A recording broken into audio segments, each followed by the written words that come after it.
नमस्कार साथियों, दिलीवर लॉ में आपका स्वागत है। आज हम लैंगिक अपराधों से बालकों का संरक्षण अधिनियम, जिसको पोस्को एक्ट के नाम से हम जानते हैं, उसको पढ़ेंगे। 2012 का अधिनियम संख्यांक 32 था। 19 जून 2012 को राष्ट्रपति महोदय ने इस पर साइन किए थे। इस विधेयक को अधिनियम के रूप में परिवर्तित किया था। 3 अपराधों को कवर करता है: लैंगिक हमला, सेक्सुअल असोल्ट, दूसरा अपराध लैंगिक उत्पीड़न, ठीक है, और तीसरा अपराध अश्लील साहित्य, पोर्नोग्राफी। तो सेक्सुअल हरेसमेंट, सेक्सुअल असोल्ट और पोर्नोग्राफी के अपराधों के संबंध में।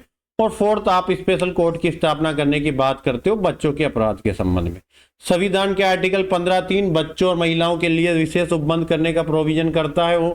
उसके अनुसार इसको बनाया गया था। यूएस का चार्टर, जो बालकों के अधिकारों को सुरक्षित रखने के लिए हमने साइन किया था, उसको अधिनियमित करने के लिए, जब आप आर्टिकल 51 में पढ़ते हो, अंतरराष्ट्रीय विधियों को लागू करना, अंतरराष्ट्रीय कानूनों को मान्यता देना हमारा कर्तव्य होगा, उसको लागू करने के लिए एक्ट बनाया है।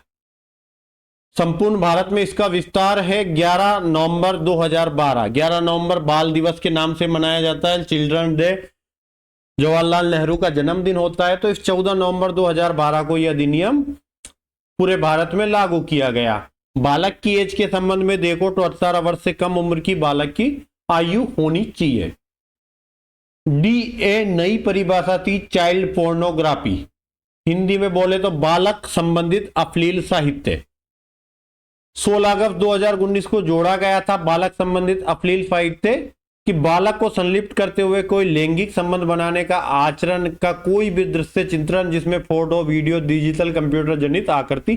तो बच्चे के संबंध में जो भी पोर्न है से संबंधित कोई भी मटेरियल है, चाहे फोटो हो, वीडियो हो या कुछ भी हो, आकृति वगैरह बच्चों की, उसको चाइल्ड पोर्नोग्राफी में शामिल किया। 2019 के अमेंडमेंट से ऐड किया गया। घरेलू नातेदारी, डीवी एक्ट से पिक करनी इसकी परिभाषा। बाकी आपको साझी गिरफ्ती देखनी है, शेयर हाउस होल्ड। तो जहां आरोपित व्यक्ति बालक के साथ जिस घरेलू नातेदारी में किसी समय रह चुका है, रह रहा है, तो वो होती है साझी गिरफ्ती। उसके अलावा इस अधिनियम में कोई शब्द उपयोग में लिया गया, कोई पद उपयोग में लिया गया, उसको परिभाषित नहीं किया, तो आप उसका अर्थ 4 एक्टों से ले सकते हो। आईपीसी में दे रखा है तो वहां से ले लो, सीआरपीसी से ले लो, जेजे एक्ट से ले लो और आईटी एक्ट से ले लो। पैरामेटेरियल लागू हो रहा है यहां पर। भाग 2 क्या बात करता है? अपराधों के लिए बात करेगा। प्रवेशन कि बालकों के संबंध में लैंगिक अपराध कौन कौन से। सबसे पहले प्रवेशन लैंगिक हमला, इंग्लिश में बोला जाता पेनिट्रेटिव सेक्सुअल असोल्ट, PAN। क्या होता है? प्रवेशन लैंगिक हमले का मतलब होता है कि कोई भी अपना जो लिंग है उसको किसी भी सीमा तक, एक बार ऐसा करना, रीड कर लेना, मैं सीधा सा आपको समझा देता हूं कि इनको पढ़ना और वेस्ट ऑफ टाइम्स है।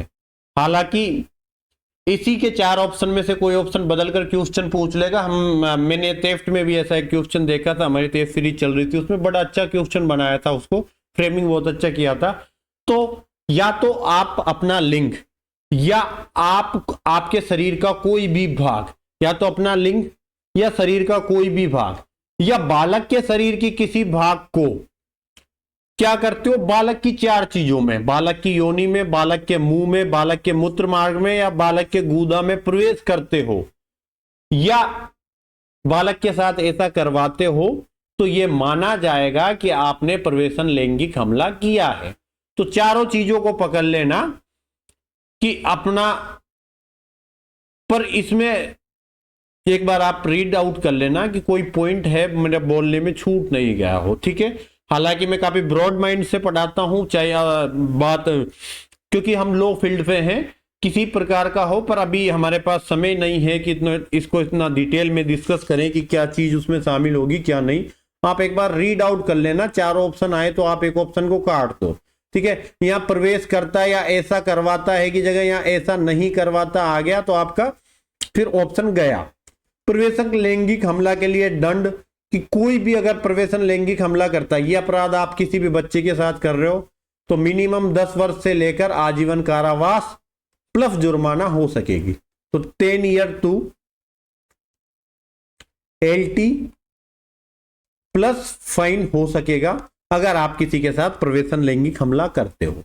पर यही प्रवेशन लैंगिक हमला अगर 16 साल से कम उम्र के बच्चे के साथ कर रहे हो तो 10 की जगह मिनिमम 20 ईयर टू LT जो लाइफ टाइम इंप्रिजनमेंट होगा, LT लिख रहा हूं मैं, LI लिख लेना, लाइफ टाइम इंप्रिजनमेंट, आजीवन कारावास। ये आजीवन कारावास में आपको पूरे जीवन काल के लिए जेल में रहना होगा। ऐसा नहीं है कि अपराध का लघुकरण परिहार कर दिया जाए।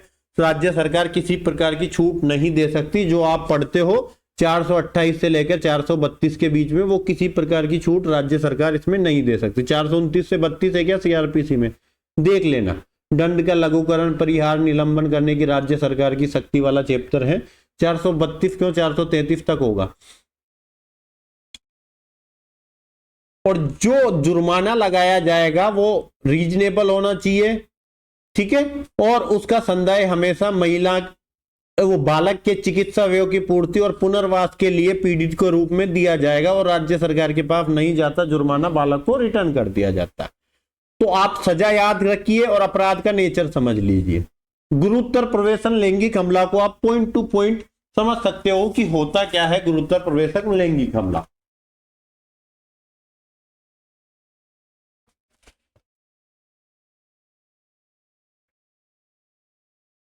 समझाता हूं आपको गुरुतर प्रवेशन लैंगिक हमला क्या है।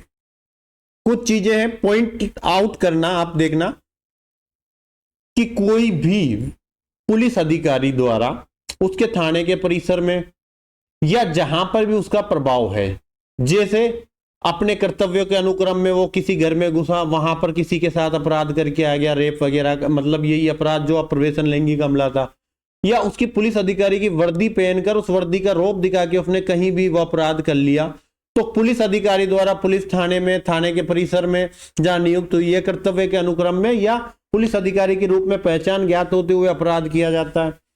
इसी प्रकार सशस्त्र बल के सदस्य द्वारा भी ऐसा अपराध अपनी चारों प्रकार की एंटिटी जो पुलिस वाले में मैंने बोली थी, पुलिस अधिकारी द्वारा में उसी पद का उपयोग करते हुए किया जाता है। या लोक सेवक हो के आप बालक पर प्रवेशन लैंगिक हमला करते हैं, या आप किसी जेल के प्रतिप्रेषण गृह, रिमांड होम, जो आप जे में जितने भी ग्रह पढ़ते हो सारे ग्रह इसमें कवर हो जाते हैं। तो जहां किसी को देख रेख के लिए रखा जाता है या संरक्षण, देख रेख संरक्षण के लिए किसी भी बालक को रखा जाता है, वहां आप बालक के साथ ऐसा अपराध करते हो उस संस्था के प्रबंधक या कर्मचारी होते हुए, या कोई अस्पताल है सरकारी या प्राइवेट तो उसके प्रबंध और कर्मचारी होते हुए आप वहां पर यह अपराध करते हो प्रवेशन लैंगिक हमला का, या किसी शैक्षणिक और धार्मिक संस्था के प्रबंधक या कर्मचारी होते हुए ऐसा अपराध करते हो, या बालक के साथ गैंग रेप करते हो। सामूहिक प्रवेशन हमले का मतलब होता है गैंग रेप करते हो, या फिर आप क्या करते हो,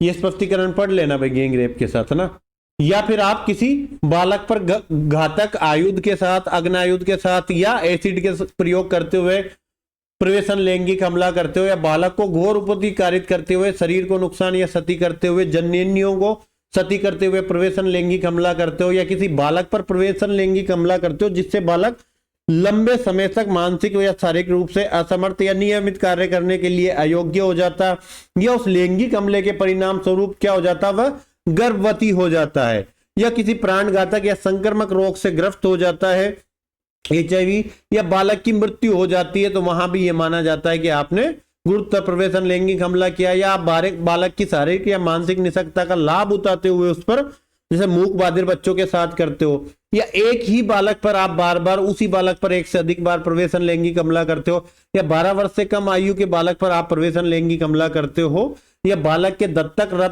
रक्त दत्तक या विवाह या संरक्षक संबंधी या पोषण के देखभाल करने के लिए आप पर जिम्मेदारी में या उसके साथ घरेलू संबंध रखते हुए जो बालक के साथ साझी गिरफ्ती में रहता है वो प्रवेशन लैंगिक हमला करता है, या बालक की सेवा करने वाली किसी संस्था के स्वामी या प्रबंधक या कर्मचारी द्वारा प्रवेशन लैंगिक हमला किया जाता है, या जो कोई बालक का न्यासी या प्राधिकारी के पद पर होते हुए किसी बालक की किसी संस्था या गृह या बालक पर प्रवेशन लैंगिक हमला करता है, ठीक है, तो आप बालक के ट्रस्टी या अपराधी कोई अथॉरिटी होते हुए बालक की किसी संस्था, गृह या कहीं और उस पर प्रवेशन लैंगिक हमला करते हो, या ये जानते हुए कि वो प्रेग्नेंट है फिर भी उस पर बालक पर प्रवेशन लैंगिक हमला करते हो, या प्रवेशन लैंगिक जो कोई बालक पर प्रवेशन लैंगिक हमले के साथ साथ बालक की हत्या करने का भी प्रयत्न करता है,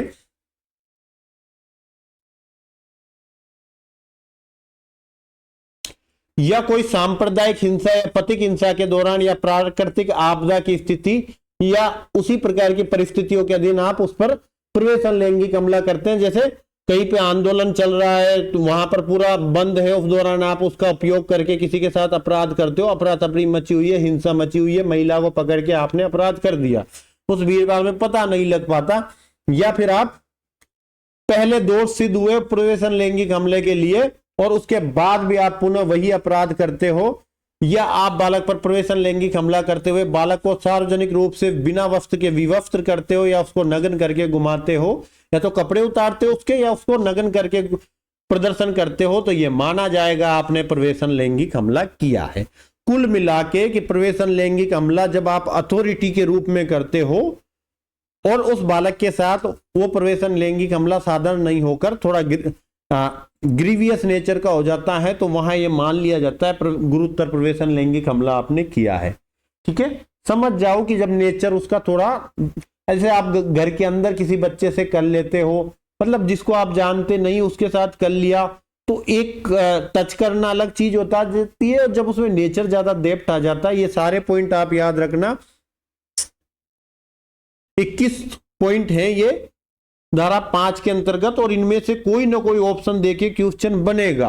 आप 100% इनको वन लाइनर में तब्दील कर लेना। अच्छा, वन लाइनर में डाल दूंगा, अभी मैं आज रात को ही कुछ नोट्स वन लाइनर के जो बच रहे रिमेनिंग वो डलवा दूंगा आपको, तो आप उनको रीड आउट कर लेना।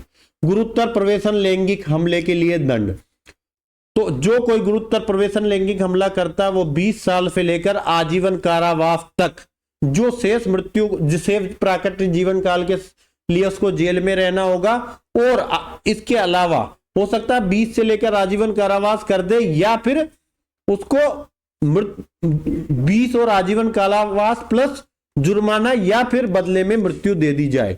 क्या तो 20 साल से लेकर आजीवन कारावास तक प्लस जुर्माना, या फिर इसके बदले में इन सबको सजा को अलग करते हुए आप डायरेक्ट मृत्यु दंड दे देते हो। वो दोनों में से कोई भी दंड दिया जा सकता है। जुर्माना बालक के संबंध में काम आएगा। 7 लैंगिक हमले की बात करता है। क्या कहता है 7 लैंगिक हमला? कि आप प्रवेशन किए बिना ही केवल अंगों को लैंगिक आशय से स्पर्श करवाते हो, कि आप क्या करते हो, बच्चे के अंदर किसी प्रकार का प्रवेशन नहीं करते, उस प्रवेशन किए बिना ही लैंगिक आशय से, प्रवेशन किए बिना ही आप बच्चे को लैंगिक आशय से शारीरिक रूप से स्पर्श करते हो, तो ये लैंगिक हमला। तो जो कोई लैंगिक आशय शब्द ध्यान रखना, बालक की योनि, लिंग, गुदा, स्तनों को स्पर्श करता है, या किसी अन्य व्यक्ति से या बालक से ही उनको स्पर्श करवाता है, या लैंगिक आशय से कोई अन्य कार्य बालक के साथ करता है, तो यह माना जाएगा आपने उस पर सेक्सुअल असोल्ट किया है, और सेक्सुअल असोल्ट के लिए 3 वर्ष से 5 वर्ष तक का कारावास है, प्लस जुर्माने का प्रावधान किया गया है। ठीक है। गुरुतर प्रवेशन लैंगिक हमला सेम वही के वही जो आप सेक्शन 7 में पढ़ के आए हो, उतने ही पॉइंट है, सेम वैसे के वैसे ही चलेगा। कि आपने जो 6 वाली परिभाषा देखी है, सॉरी 7 वाली जो परिभाषा देखी है, वही अगर उन व्यक्तियों के द्वारा की जाती है जो सेक्शन 5 में आ रहे थे, तो इसको गुरुतर प्रवेशन गुरुतर लैंगिक हमला माना जाएगा। ठीक है।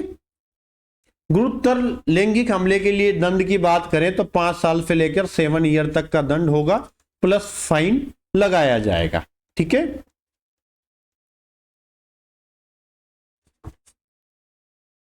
ग्यारह में लैंगिक उत्पीड़न। लैंगिक उत्पीड़न, सेक्सुअल हरेसमेंट, कहां कहां इसकी परिभाषा पढ़ी है आपने पढ़ रखी होगी। 3 एक्टों में मैंने हर जगह पिछले जो एक्ट पढ़ाया था वहां भी चर्चा की थी किस जगह लैंगिक उत्पीड़न को हम पढ़ते हैं। ठीक है। तो किसी बालक को लैंगिक आशय से, या तो आप कोई शब्द कहते हो, ठीक है, किसी बालक को लैंगिक आशय से, लैंगिक आशय बहुत इंपॉर्टेंट है, कोई शब्द कहते हो, कोई ध्वनि या अंग विक्षेप करते हो, ठीक है, या बालक का शरीर का कोई भाग इस आशय से प्रदर्शित करते हो कि अंग विक्षेप या वस्तु के शरीर का भाग देखा जाए।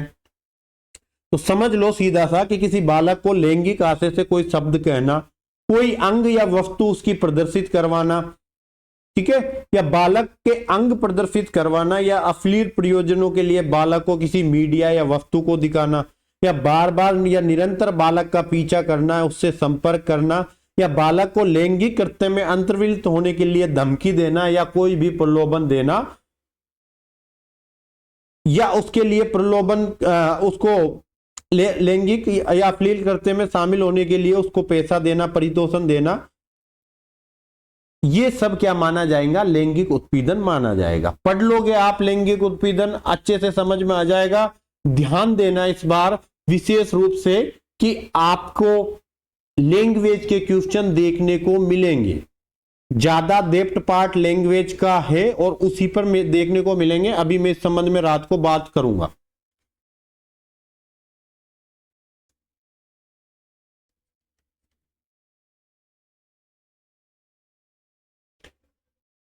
लैंगिक उत्पीड़न के लिए दंड, धारा 12, 3 वर्ष तक का कारावास और जुर्माना। तो लैंगिक उत्पीड़न के लिए दंड कितना? 3 वर्ष का कारावास और जुर्माना।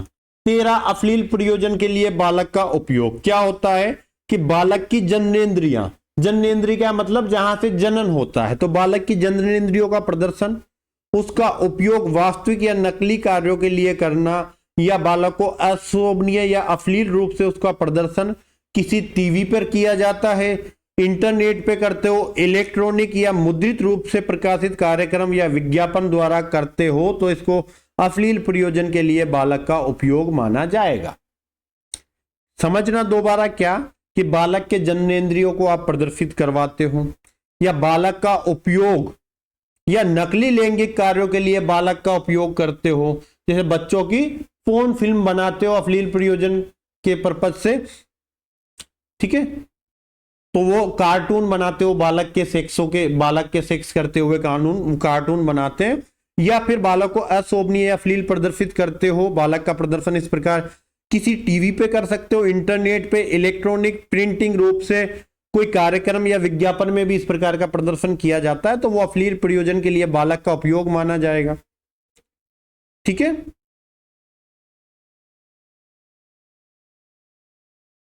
अच्छा, एक वो कोई प्रश्न है कि बालक का लैंगिक आशय इन अंतर्वलित था या नहीं था, यह तथ्य का प्रश्न माना जाएगा।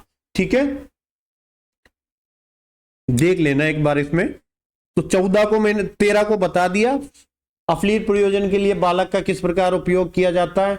आप समझ लेना, मैं सिर्फ क्वेश्चन वाला एरिया बता रहा हूं, रीड कर लेना, आपने सबने पढ़ रखा है, तो मैं आपको वही बता रहा हूं कि क्या क्या क्वेश्चन कहां से बनेगा, डेफिनेशन ध्यान रखना इसकी 13 वाले की।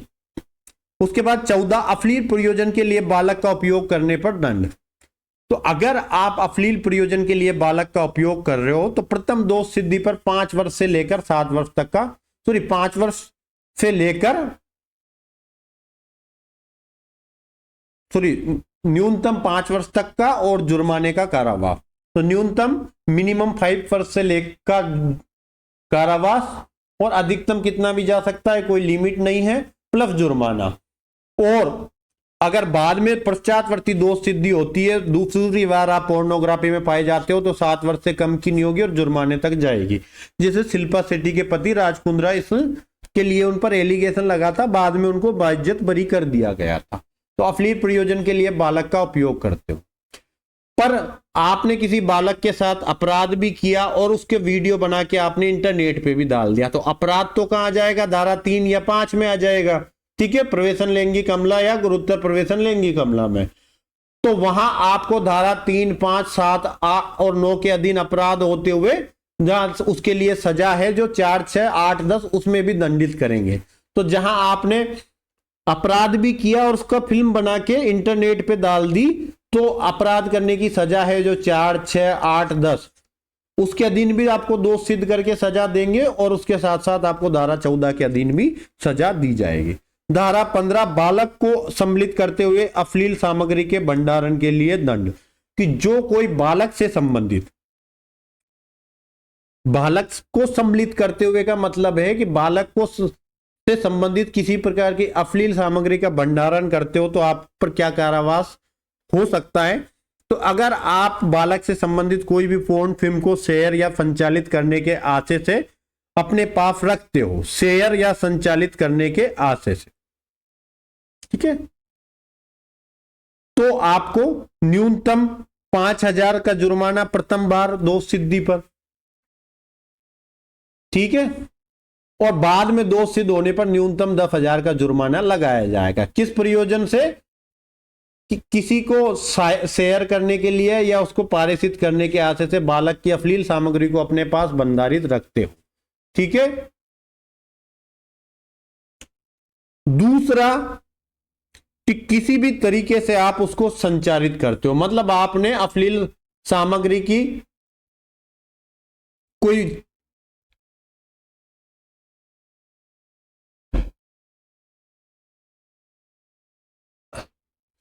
किसी बालक को संलिप्त करते हुए अश्लील सामग्री का रिपोर्टिंग में के प्रयोजन को छोड़ दो, जैसे बालक के संबंध में कोई रिपोर्टिंग कर रहे हो, कोई खुलासा कर रहे हो, वो चीजें चली जाती, फिर भी बालक की आइडेंटिटी छिपाई जाती है। तो बालक को संलिप्त करते हुए अश्लील सामग्री किसी भी रीति से आप पारित करते हो, प्रदर्शन करते हो, प्रचार करते हो, वितरण करते हो तो 3 वर्ष तक का कारावास और या जुर्माना या दोनों से दंडित किया जाएगा। तो पहला तो आपने अपने पास मूवी रख रखी थी, किसी दोस्त को शेयर कर दी, ट्रांसफर कर दी, मिनिमम 5,000 का जुर्माना, पहली बार दोष सिद्ध हो, बाद में हो तो 10,000 का जुर्माना। सेकंड के आप अश्लील बच्चे के को संलिप्त करते हुए अश्लील सामग्री थी उसको आप पारित कर रहे हो, ठीक है, पारित का मतलब संचारित कर रहे हो, एक आप उसको बहुत लोगों को भेज रहे हो एक दूसरे को, या उसको प्रचार कर रहे हो, डिस्ट्रीब्यूट कर रहे हो, मतलब आप अश्लील सामग्री से कुल मिलाकर इधर उधर उसको फैलाने का काम कर रहे हो तो आप 3 वर्ष तक का कारावास या जुर्माना या दोनों से दंडित किया जाएगा। तीसरा कि आप अश्लील सामग्री की मूवियां बना बनाकर बेच रहे हो, स्केरी मूवी की होती है या रोमांटिक टाइप की मूवी होती है, तो वहां जैसे राजकुंद्रा का केस में आपसे चर्चा कर रहा था, इसी प्रकार की मूवियां थी जो अश्लील की कैटेगरी को टच करती है। तो अगर आप अश्लील सामग्री बालक को संलिप्त करते हुए कोई अश्लील सामग्री को कॉमर्शियल पर्पज से भंडारण करते हो, यूज में लेते हो, तो 3 वर्ष से 5 वर्ष तक का कारावास प्रथम दोष सिद्धि पे और बाद वाली दोष सिद्धि पे 5 वर्ष से 7 वर्ष तक का कारावास से दंडित किया जाएगा और साथ में जुर्माना भी अधिरोपित किया जाएगा, ठीक है।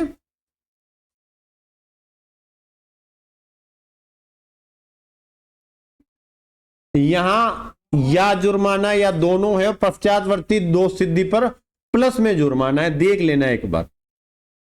16 किसी अपराध का दुष्प्रेरण। तो दुष्प्रेरण 3 तरीकों से होता है, पहला किसी व्यक्ति को उकसाकर, दूसरा किसी व्यक्ति के साथ षड्यंत्र करके, तीसरा किसी व्यक्ति को सहायता करके।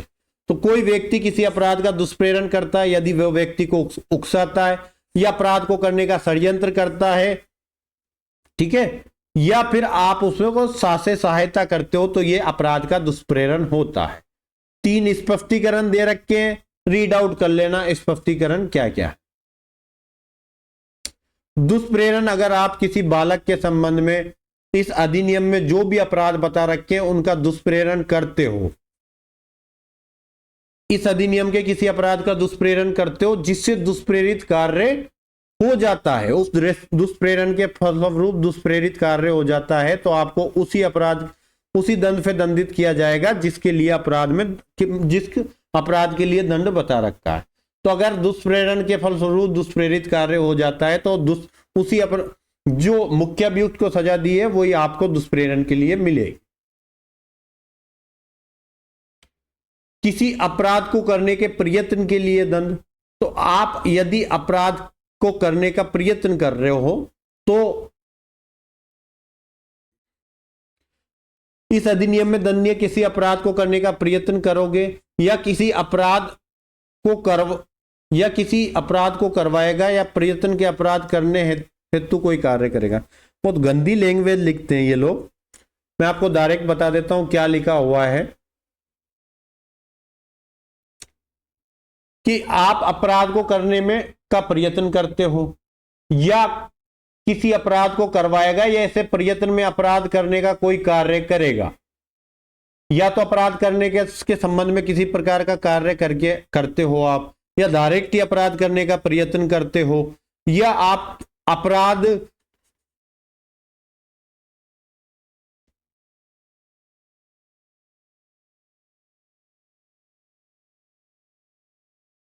तो वहां किसी बाती के कारावास से जिसकी अवधि आजीवन कारावास के आधे तक, आजीवन कारावास 20 सालों का गिना जाएगा, उसके आधे तक, या फिर अगर उसके लिए कोई दीर्घतम अवधि है तो उसके आधे तक की, या जुर्माना, या दोनों से दंडनीय होगा।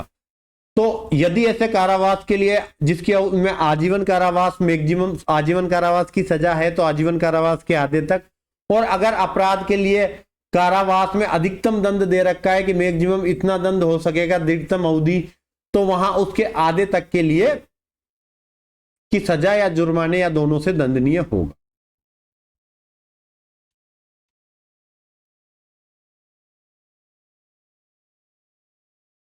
अपराधों की रिपोर्ट करना, तो अपराधों की रिपोर्ट कौन कर सकता है? विशेष किशोर पुलिस यूनिट, स्थानीय पुलिस, दोनों में से कोई भी अपराध की रिपोर्ट कर देगा। रिपोर्ट करने पर पुलिस अधिकारी लिखेंगे, ये फॉर्मल प्रोसीजर है जो आपको कथन के रूप में दिया जा सकता है। 19 को जरूर पढ़ना, ठीक है, रीड कर लेना, फॉर्मल प्रोसीजर है, ज्यादा काम की चीज नहीं है। 20 मामले की रिपोर्ट करने के लिए मीडिया, स्टूडियो, फोटो चित्रण सुविधा, होटल, लॉज, अस्पताल, क्लब हाउसों की बाध्यता।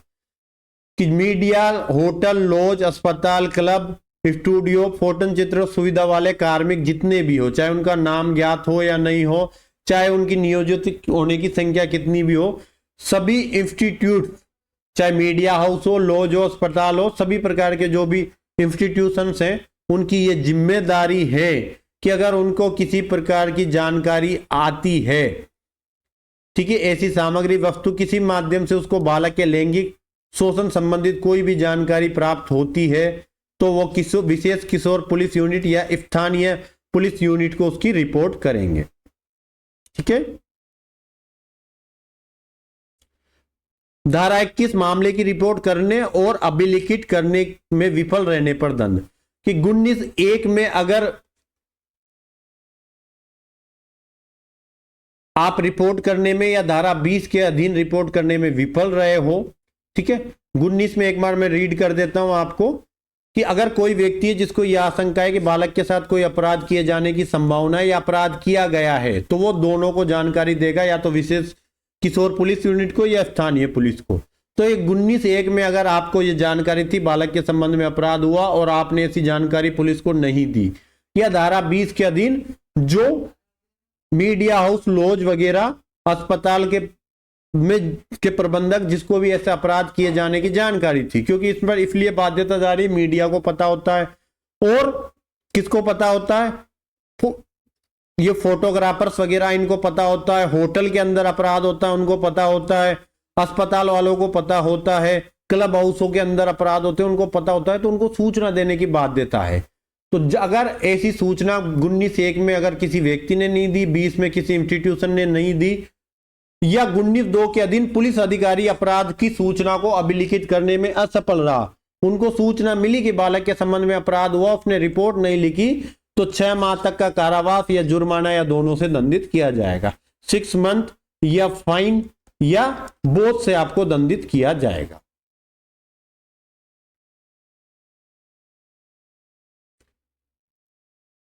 किसी कंपनी या संस्था का भार साधक कोई व्यक्ति अपने नियंत्रण के अधीन किसी अपराध की रिपोर्ट करने में विफल रहता है, तो उसको 1 वर्ष तक का कारावास या और जुर्माने से दंडित किया जाएगा। तो धारा 21 में जो अपराध एक व्यक्ति कर रहा है उसके लिए 6 महीने की सजा, पर कोई कंपनी या किसी संस्था के अंदर उसके भार साधक व्यक्ति को पता था कि ऐसा अपराध हुआ और वो उसको अपराध को छिपाता है कि कंपनी की बदनामी नहीं हो जाए, और उसकी रिपोर्ट करने में विफल रहता है तो 1 वर्ष तक का कारावास और जुर्माने से उसको दंडित किया जाएगा। धारा 22 मिथ्या परिवाद मिथ्या सूचना के लिए दंड।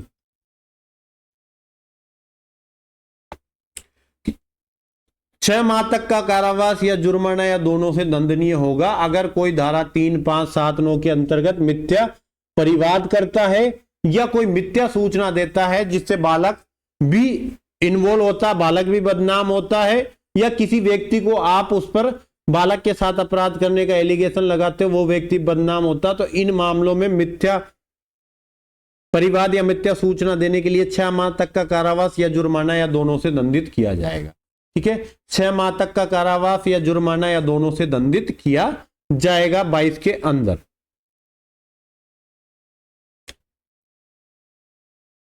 या आप बालक को बदनाम, जो कोई बालक नहीं होते हुए किसी बालक के विरुद्ध कोई मिथ्या परिवाद करता है या मिथ्या सूचना देता है जिससे बालक को उस अपराध के लिए उत्पीड़ित हो, कि बालक के संबंध में कोई अपराध नहीं हुआ पर आपने एक ऐसी मिथ्या सूचना दी जिससे बालक की बदनामी हुई, बालक को पुलिस ट्रायल से गुजरना पड़ा, बालक भी उसके लिए उस अपराध उस कार्य के लिए उत्पीड़ित हुआ, तो कोई बालक नहीं होते हुए बालक के विरुद्ध कोई मिथ्या परिवाद करता है, ऐसी कोई कंडीशन आती है तो 1 वर्ष तक का कारावास या जुर्माना या दोनों को से दंडित किया जाएगा 22 के अंदर। 23 मीडिया के लिए प्रक्रिया। तो मीडिया पूर्ण और प्रमाणित सूचना रखे बिना कोई भी टीका टिप्पणी नहीं करेगी, किसी व्यक्ति की ख्याति का हनन नहीं करेगी, उसकी पहचान का प्रकटीकरण नहीं करेगी। अगर करती है तो न्यूनतम 6 माह तक का कारावास, जो अधिकतम 1 वर्ष तक का कारावास हो सकेगा या जुर्माने से दंडित किया जाएगा। पढ़ लेना, मैंने जो बात बोली है वही है कि मीडिया पूर्ण और प्रमाणित सूचना रखे बिना कोई टीका टिप्पणी नहीं करेगी, किसी व्यक्ति की ख्याति का हनन नहीं करेगी, उस पर एलिगेशन लगा के जब तक आपके पास पूर्णतः सत्य जानकारी नहीं है, उसकी पहचान का प्रकटीकरण नहीं करेगी। ठीक है, तो न्यूनतम 6 माह से, अगर ऐसा करती है तो 6 माह से 1 वर्ष तक का कारावास या जुर्माने से आपको दंडित किया जाएगा। बालक के कथन को अभिलिखित किया जाना, अच्छे से पढ़ना, इंपोर्टेंट धारा है धारा 24। तो बालक का कथन एसआई की पंक्ति से अन्यून पंक्ति के पुलिस अधिकारी द्वारा किया जाएगा। एसआई की पंक्ति से अन्यून महिला पुलिस अधिकारी द्वारा किया जाएगा। बिना वर्दी पहने करेगी, ठीक है, वर्दी में नहीं होगा। यह सुनिश्चित करेंगे कि बालक का अभियुक्त से किसी प्रकार का संपर्क नहीं हो जाए, बालक को रात्रि में पुलिस स्टेशन में निरुद्ध नहीं रखा जाएगा, बालक की पहचान मीडिया को कभी भी प्रदर्शित नहीं करेंगे स्पेशल कोर्ट की परमिशन के बिना। 24 के पूछा जाएगा निम्न में से कौन सा कथन सत्य असत्य, अच्छे से पढ़ के जाना धारा 24 को। 25 कोई काम की नहीं है, बालक के कथन अभिलेखन करेंगे, 164 का प्रोसीजर अपनाएंगे। ठीक है, 173 में वो कथन जाएंगे, 207 में दस्तावेज की प्रति के रूप में शामिल होंगे। धारा 26 कथन अभिलिखित किए जाने के संबंध में अतिरिक्त उपबंध निःशक्त है, दुभाषिया है, तो वहां बालक के संबंध में विशेष प्रोविजन है। दृश्य श्रव्य इलेक्ट्रॉनिक साधन विशेषज्ञ की हेल्प ले सकते हो। ठीक है, माता पिता पर भरोसा करता है उनको बुला लो, या मजिस्ट्रेट पुलिस अधिकारी की उपस्थिति में लिखे जाएंगे, वो सारी चीजें हैं, आप पढ़ लेना। 27 बताता बालक की चिकित्सा परीक्षा, तो सीआरपीसी के प्रोविजन 164 ए के अनुसार करेंगे। चिकित्सा परीक्षा महिला डॉक्टर द्वारा किए जाएंगे, माता पिता या भरोसे का कोई भी व्यक्ति उपस्थित रह जाएगा। अगर कोई व्यक्ति उपस्थित नहीं रहता है, धारा 3 में माता पिता या कोई बालक के भरोसे का व्यक्ति उपस्थित नहीं रहता है, तो चिकित्सा संस्था के प्रमुख द्वारा कोई नाम निर्दिष्ट महिला की उपस्थिति में उसकी चिकित्सीय परीक्षा की जाएगी। ध्यान रखना धारा 27 का ये प्रोविजन। बालक के संबंध में अपराध में आपको क्वेश्चन पूछेंगे, निम्न में से कौन सा कथन सही है और गलत है, यहां से इस बात का विशेष ध्यान रखना। धारा 28 विशेष न्यायालय को अभिहित किया जाना, धारा 28। तो त्वरित विचारण के लिए राज्य सरकार हाई कोर्ट के सीजे से, त्वरित विचारण के लिए राज्य सरकार हाई कोर्ट के सीजे से परामर्श करने के पश्चात सेशन न्यायालय को स्पेशल कोर्ट के रूप में अभिहित कर सकेगी। ठीक है, प्रत्येक जिले में सेशन न्यायालय को स्पेशल कोर्ट बना सकेगी। बालक न्यायालय है यदि बालक न्यायालय है तो उस बालक न्यायालय को भी घोषित कर सकती है। ठीक है,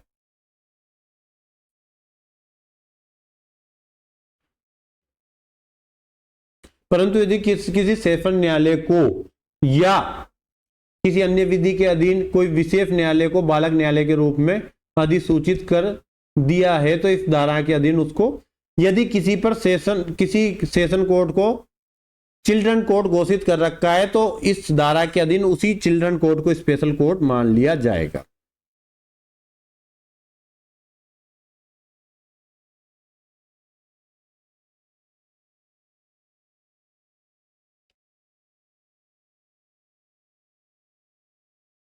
इस पॉइंट को एक बार रीड आउट कर लेना कि विशेष न्यायालय को आईटी एक्ट की धारा 67 बी का भी विचारण करने की अधिकारिता होगा। पॉइंट 3 में लिखा हुआ है ये बात। 29 कुछ अपराधों के बारे में उपधारणा।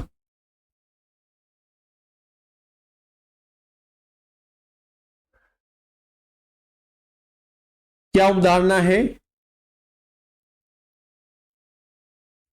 न्यायालय ये मान के चलेगा 29 में कि धारा 3, 5, 7 और 9 के अपराध करने का या अपराध के दुष्प्रेरण या प्रयत्न के लिए किसी व्यक्ति को अभियोजित किया गया है तो विशेष न्यायालय सेल्फ प्रिज्यूम मान के चलेगा कि उस व्यक्ति ने अपराध किया है या उसका दुष्प्रेरण किया या प्रयत्न किया है, तो उस अभियुक्त पर यह साक्ष्य लाने के लिए बाहर डाल दिया गया। अब कोर्ट ये मान के चलता है कि अगर किसी व्यक्ति पर धारा 3, 5, 7 या 9 का अभियोग लगा दिया गया तो ये उस व्यक्ति ने वो अपराध किया, अब वो व्यक्ति खुद की निर्दोषिता साबित करे। तो प्रिजम्पशन साक्ष्य लाने की कि वो दोषी नहीं है, अभियुक्त पे ही डाल दी, वो खुद साक्ष्य लाके साबित करे वो दोषी नहीं है। न्यायालय तो ये उपधारणा करेगा कि ऐसे व्यक्ति ने अपराध किया है जिस पर धारा 3, 5, 7, 9 का अभियोग है। धारा 29 आपराधिक मानसिक दशा की उपधारणा कि कोई व्यक्ति ने किसी बालक को के किसी लैंगिक अंगों को छुआ है तो न्यायालय यह मानेगा कि उसने लैंगिक आशय से ही वो उसके किसी भी अंग को छुआ है। तो स्पेशल कोर्ट अभियुक्त की आपराधिक मानसिक दशा होने की उपधारणा करेगा। मेंस रिया उसका आपराधिक था, ठीक है, दुराशय की वो उपधारणा करके चलेगा। सेल्फ प्रिज्यूम की बात कर रहा है 1330 में, ठीक है। न्यायालय ऐसी आप विशेष न्यायालय मानसिक दशा की कि उसके ऐसी मानसिक दशा थी अपराध करने की, ये प्रिजम्पशन करके चलेगा। तो यहां इंटेंशन मान के चलना है। विशेष न्यायालय के समक्ष सभी कार्यवाहियों पर सीआरपीसी के प्रोविजन लागू होंगे। 31 कोई खास बात नहीं। 32 एसपीपी राज्य सरकार स्पेशल कोर्ट के लिए एक एसपीपी नियुक्त करेगी, विशेष लोक अभियोजक, ठीक है। कौन करेगी? राज्य सरकार। योग्यता मिनिमम 7 साल का अधिवक्ता के रूप में उसको अनुभव होना चाहिए, ठीक है।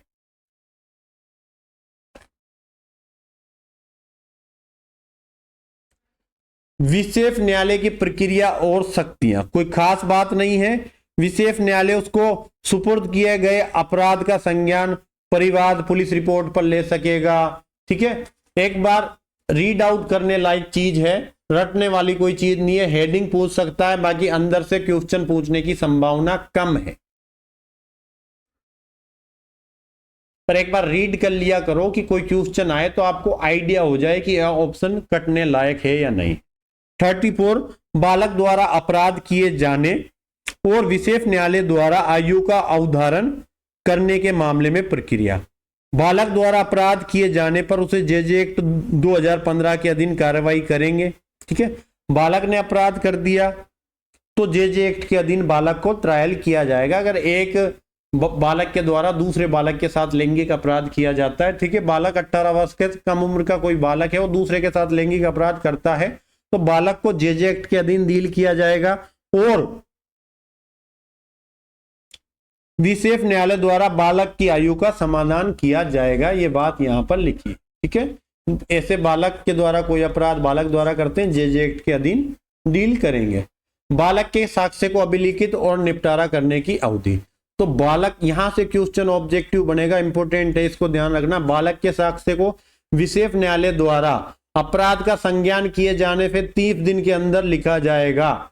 तो बालक का एविडेंस अपराध का संज्ञान लेने से 30 दिन के अंदर लिखेंगे, और विलंब करते हो तो विशेष न्यायालय विलंब का कारण अभिलिखित करेगा, और विशेष न्यायालय अपराध का संज्ञान लिए जाने की तारीख से 1 साल के भीतर पोक्सो एक्ट के अधीन अपराध का विचारण पूरा करेगा।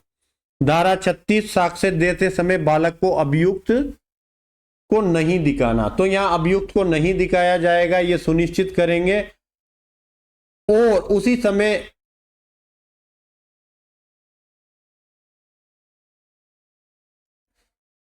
विशेष न्यायालय यह सुनिश्चित करेगा कि बालक को किसी भी प्रकार का साक्ष्य को अभिलिखित करते समय अभियुक्त के सामने नहीं आने दिया जाए, अभिदर्शित किया जाना चाहिए, जबकि उसी समय यह सुनिश्चित करेगा कि अभियुक्त उस बालक का कथन सुनने और अपने अधिवक्ता के संपर्क में हो।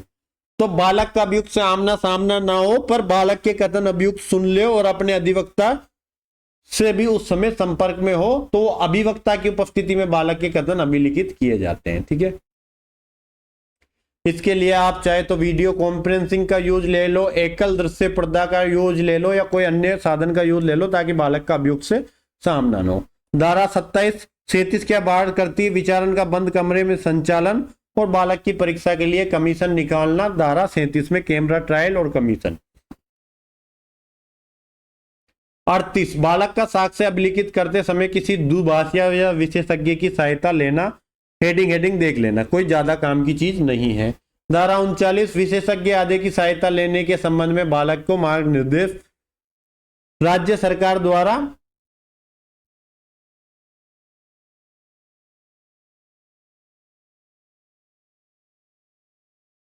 राज्य सरकार कुछ नियम बना सकती है, जिसमें कोई गैर सरकारी संगठन, कोई विशेषज्ञ जिनके पास चिकित्सा स्वास्थ्य, मानसिक स्वास्थ्य, सामाजिक कार्य और बाल विकास का ज्ञान है, उनको बालक की सहायता के लिए पूर्ण विचारण या विचारण के प्रयोजन के लिए मार्गनिर्देश तैयार करेगी। तो राज्य सरकार नियम बना देगी बालक की सहायता के लिए विशेषज्ञों की सहायता, विशेषज्ञ के द्वारा बालक की सहायता के संबंध में रूल्स बना सकेगी स्टेट गवर्नमेंट 39 में। 40 विधिक काउंसिल की सहायता लेने का बालक का अधिकार। तो बालक लीगल काउंसलर की हेल्प ले सकता है आईपीसी 301 के परंतु के अधीन उसको विधिक काउंसलिंग की सहायता लेने का अधिकार है। ठीक है, देख लो, कोई खास बात नहीं है। वहां 301 में लिख रखा है कि अगर कोई प्राइवेट वकील करके देते हैं तो उसके अधीन कार्य करेगा। हेडिंग देख लेना धारा 40 की। धारा 41 3 से 13 तक के उपबंधों का लागू नहीं होना, कि अगर बालक की चिकित्सा परीक्षा हो रही है या बालक का उपचार हो रहा है, तो वहां बालक के किसी प्रकार के लैंगिक अंग के अंदर आपको हाथ भी प्रवेश करना पड़ता है उपचार के पर्पज से या चिकित्सा परीक्षा के पर्पज से, तो वहां पर धारा 3 से 13 के उपबंध लागू नहीं होंगे चिकित्सा परीक्षा के दौरान जो भी बालक के साथ लैंगिक टच किया जाता है उससे। ठीक है, धारा 42 वैकल्पिक दंड। वैकल्पिक दंड है कि जहां इस विधि या अन्य विधि के अधीन अपराध है तो उस विधि में दंडित किया जाएगा जहां ज्यादा दंड है, तो उस विधि के अधीन दंडित किया जाएगा जहां पर ज्यादा दंड है। कि अगर कोई अपराध है जो इस विधि के अधीन भी अपराध है और आईपीसी में भी अपराध है या अन्य विधि में अपराध है, तो जहां ज्यादा सजा है उसके अधीन दंडित कर दो। इस अधिनियम का किसी भी अन्य अधिनियम के अल्पीकरण में नहीं होना ओवरराइडिंग इफेक्ट रखता है, अध्यारोही प्रभाव रखता है। धारा 42A।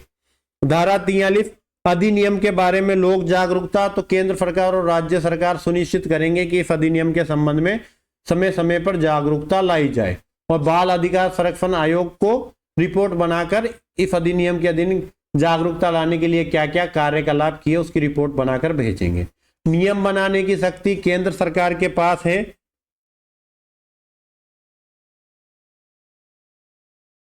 अच्छा, कुछ छोड़ दिया क्या? अधिनियम के बारे में जागरूकता 43 है। 44 में है अधिनियम की क्रियान्वयन की मॉनिटरिंग। तो या तो राष्ट्रीय बाल अधिकार संरक्षण आयोग या राज्य बाल अधिकार संरक्षण आयोग के द्वारा मॉनिटरिंग की जाएगी और उसके कार्यकलापों की मॉनिटरिंग की रिपोर्ट बना के वो भेजेंगे। ठीक है,